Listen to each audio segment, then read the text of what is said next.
আমাদের জাতীয় নাগরিক কমিটির পক্ষ থেকে আমরা আমাদের আজকের এই 21শে ফেব্রুয়ারি মহান শহীদ দিবস আমরা আমাদের জায়গা থেকে আজকে পুষ্পস্তবক অর্পণ করেছি।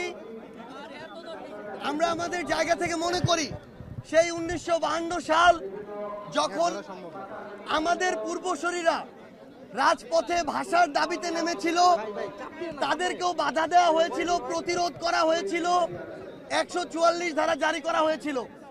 কিন্তু যৌক্তিক দাবিতে লড়াই করা যখন আমাদের রক্তে, তখন রক্ত দিয়ে জীবন দিয়ে আমরা আমাদের ভাষার দাবি আদায় করে নিয়েছি। একইভাবে 2024 সালে বাংলাদেশের ছাত্র জনতা যখন রাজপথে নেমেছে, তখন আবারও আমাদের বাধা দেওয়া হয়েছে, আমাদেরকে প্রতিরোধ করার চেষ্টা করা হয়েছে।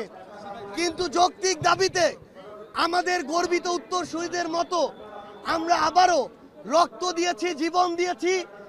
আমরা স্বৈরাচারকে বাংলাদেশ থেকে উৎখাত করেছি। খুনি হাসিনা দেশ ছেড়ে পালিয়েছে।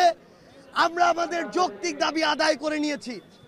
আমরা বিশ্বাস করি 47 থেকে 52, 71 থেকে 24 একই সূত্রে গাথা এই বাংলাদেশে 24-এর অভ্যুত্থানের স্পিরিটকে ধারণ করে 52, 71 দ্বারা উজ্জীবিত হয়ে আগামীর বাংলাদেশ তরুণ প্রজন্মের নেতৃত্বে ছাত্র জনতা ঐক্যবদ্ধভাবে গড়বে।